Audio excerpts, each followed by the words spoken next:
are enjoying this year's annual Secular Student Alliance Conference.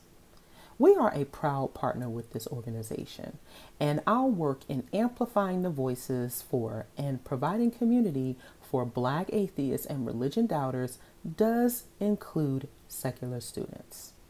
I'd like to ask you today to consider a tax-deductible donation to support our work. You may visit our website at blacknonbelievers.org to find out more information and to stay up to date on our events. Thank you very much. Please stay safe and continue to enjoy the presentations.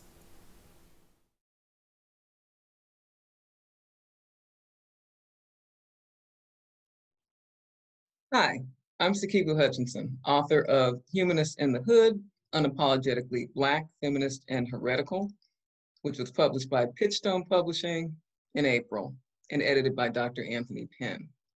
I'm going to read some excerpts from the book and then give you some info on how to order it.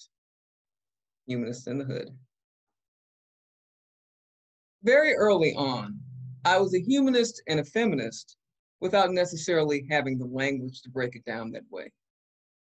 Being humanist and feminist demands questioning received dogmas and slaying sacred cows whose very existence depend on your erasure.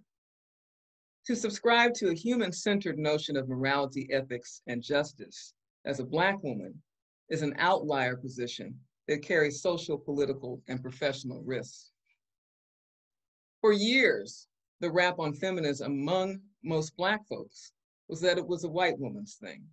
White feminists, from first wave 19th century white suffragists to second wave stalwarts in the post-war feminine mystique era, routinely ignored, erased, and misrepresented Black women's experiences and social history. While white women at the height of the so-called baby boom decried their quote-unquote enslavement to patriarchy, domesticity, and motherhood in Ozzie and Harriet-style homes, Black women were mopping their floors, washing their laundry, and wiping the asses of their children. While college-educated white women deplored corporate America's glass ceiling, working-class women of color were languishing in low-wage, non-unionized jobs. While white liberal women stormed the barricades for abortion and choice, Black women fought for a more encompassing platform of reproductive justice, framing abortion, contraception, and family planning as critical to Black liberation struggle in a capitalist economy.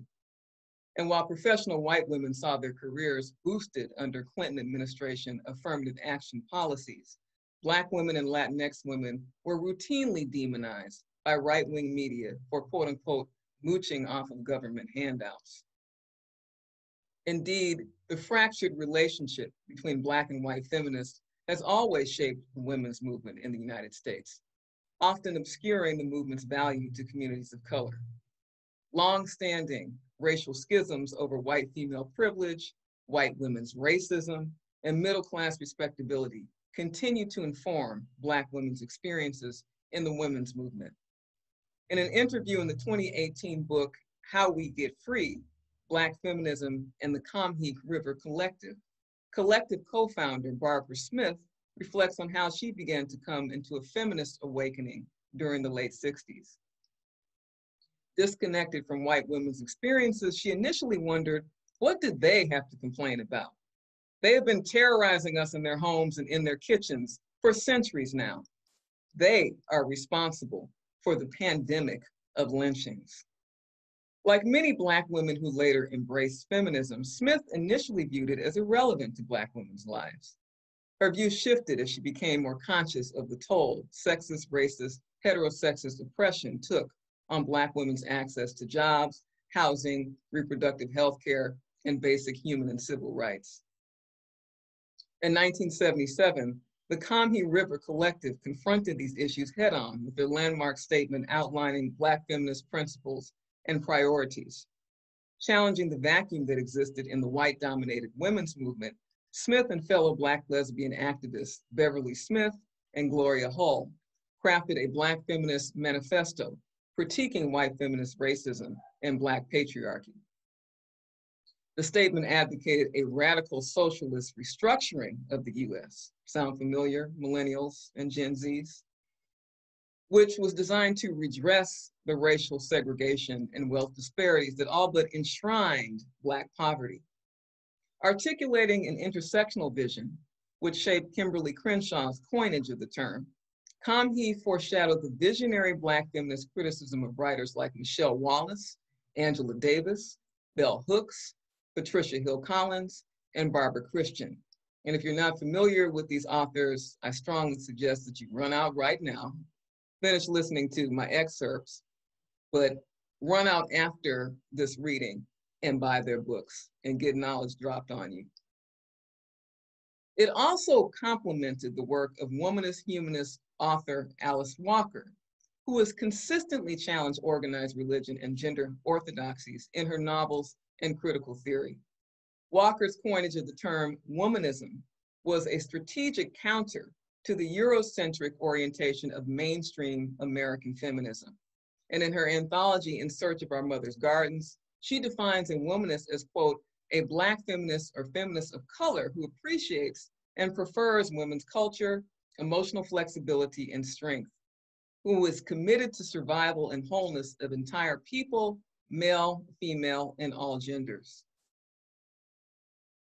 Nonetheless, 40 plus years after Kamhi and after Alice Walker gave us those sage words of wisdom, feminism is still perceived by many Black folks as too white identified, too alien to the needs of the community, and too out of touch with Black folks' specific circumstances.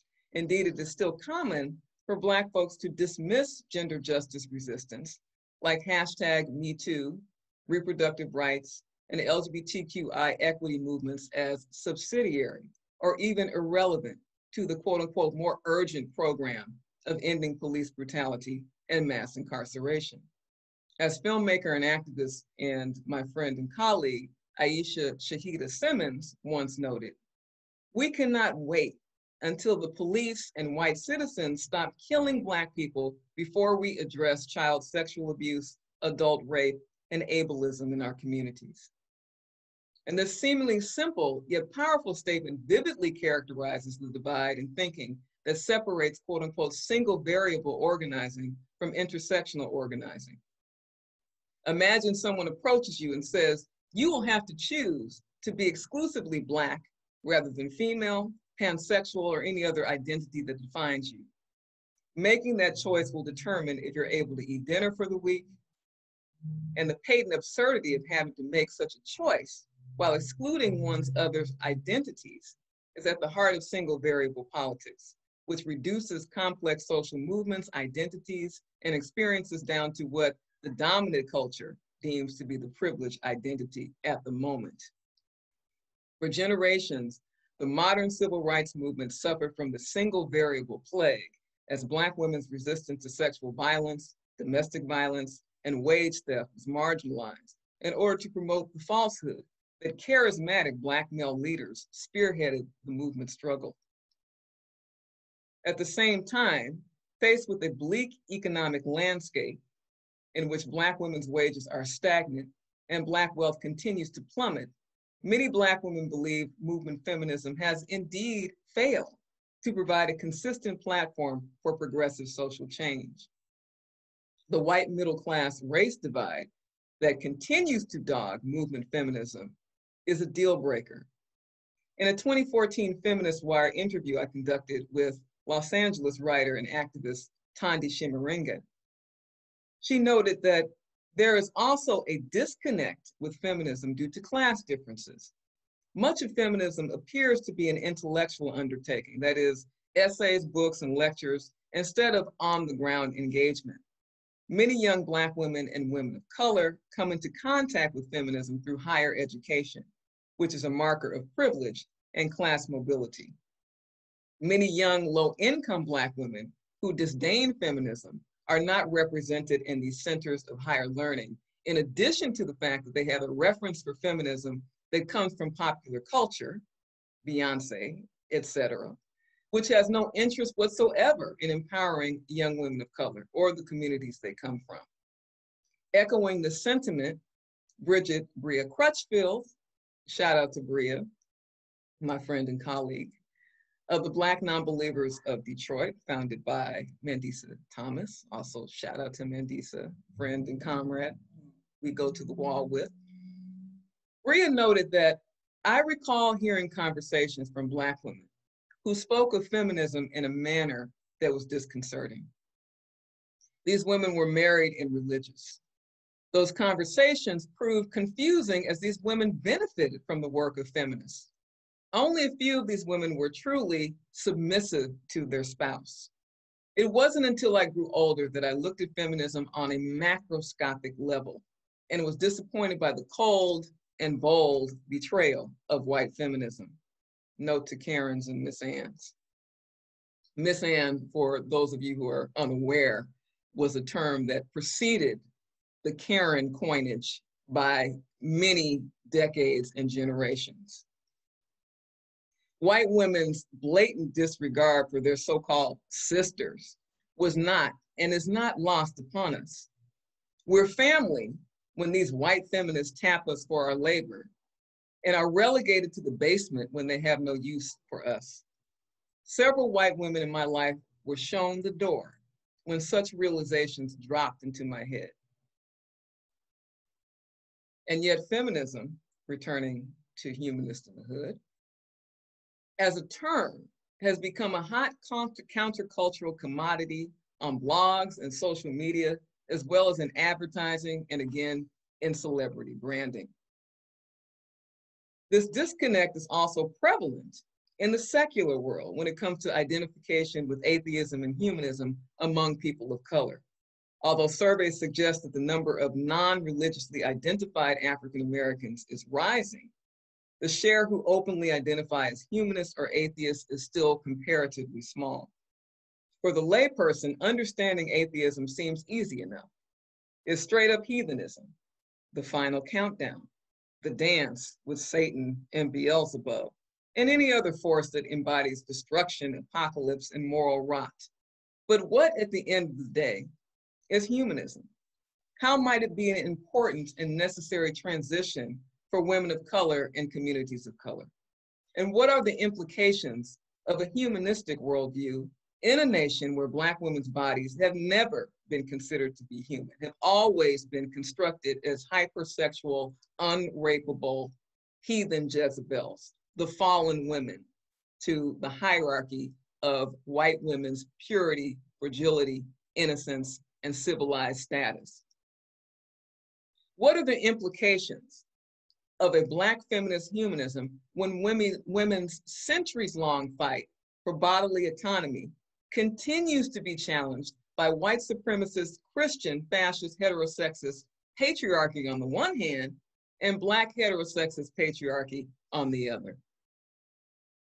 And so in conclusion, and again, I've been jumping around reading excerpts, but hopefully this gives you a little seamlessness in terms of the thesis of this book and this chapter. At the end of each chapter, I provide suggested steps. Given these dynamics, how can feminist humanism be more critically conscious about learning from the pitfalls of movement feminism? And so the first suggested step is, don't dismiss the differences within feminism as an issue that can easily be resolved through so-called allyship. And that term has been roundly castigated and caricatured within movement circles as being a deflection. As the first, second, and third wave feminist movements have shown, allyship is always a fragile and potentially combustible proposition. Specifically, alliances between secular white feminists, note to secular white feminists, and secular feminists of color have been tenuous at best. Indeed, how many times have we Black feminists been in meetings or collaborations with so-called white feminist allies only to get the word that these folks have imposed on other women of color who aren't as well-positioned, popular, or malleable, again, to do the indentured servant work for no pay and no recognition and no validation. Suggested step number 2, don't donate money or a brand name as substitutes for the work of being active in the community. The strategy of inviting high-profile Black women to speak or quote unquote represent at conferences is a problematic substitute for the hard work of community coalition building and quote unquote unlearning racism. As a Black woman professional, I have personally had many encounters with white women managers, co-workers, and academics that have made me highly suspicious of the alleged kinder, gentler face of liberal progressive white women. These encounters have ranged from microaggressions to outright discriminatory practices that I've had to file grievances on as a shop steward for Local 721. In some sectors, white female mobility and advancement is utilized as the only barometer of gender progress, and it needs to be underscored that white women have historically been some of the greatest beneficiaries of affirmative action policies. White women new hires and promoted employees become the poster children for an agency's or company's gender inclusivity, while Black, Latinx, and Indigenous women are either excluded altogether, hired to the lowest paying entry-level positions, and or systematically passed over. This practice is especially insidious for older women of color, whose wages, benefits, and overall employment status stagnate once they hit 50. And it needs to be underscored that if we look at LA County, one of the fastest growing segments of the homeless, unhoused population in LA County are older African-American women. The vaunted glass ceiling metaphor has limited relevance to the particular dilemmas of women of color who find themselves in competition with the very same white women who have benefited from the reductive focus on gender inequality rather than intersectionality. Thanks so much for listening. Now I'm going to share, and hopefully this can be done seamlessly, my screen and provide you with some information on how to pick up Humanists in the Hood.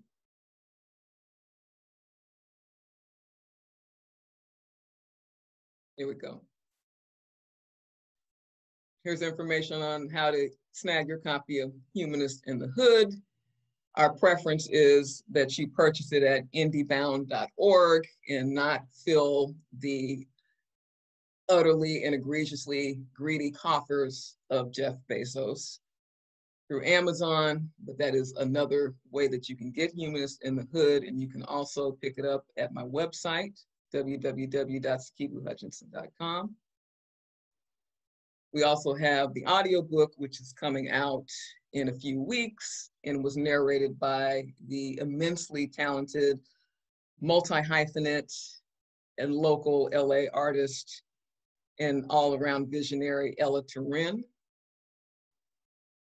And for those of you who are interested in snagging a complimentary copy of Humanists in the Hood, here are a couple of trivia questions that pertain to my forthcoming novel, Rock and Roll Heretic, The Life and Times of Roy Tharpe, which is a very affectionate homage to the groundbreaking, trailblazing African-American woman guitar player, Rosetta Tharpe. And the first questions are, or the two questions are, what song did Janis Joplin, white rock singer from the 1960s, rip off from Aretha Franklin's sister, in one of the most egregious acts of cultural appropriation in rock music history? And number two, besides blues, rock, and gospel, what other quote unquote Southern genre did Rosetta Tharpe record in? And so the first two folks who are able to answer this correctly, please email me at blackskeptics@gmail.com and provide your address, and I will hopefully be able to provide those books in a timely fashion. Thanks once again for checking out my presentation. Humanists in the Hood, Unapologetically Black, Feminist, and Heretical. And thank you to the Secular Students Alliance.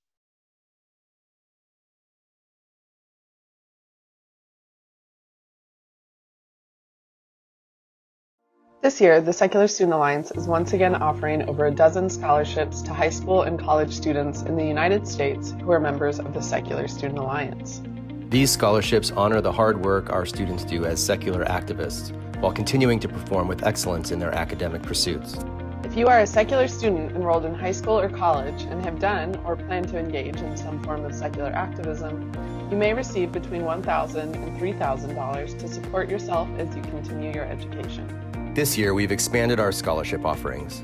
We are excited to announce the inaugural Zora Neale Hurston Scholarship, presented jointly by Black Nonbelievers, a joint scholarship with Hispanic American freethinkers, as well as scholarships for students going to school in Florida, Tennessee, Oklahoma, Texas, and California. Applications will be accepted between July 22nd and August 31st, 2020. Apply today at the link on your screen.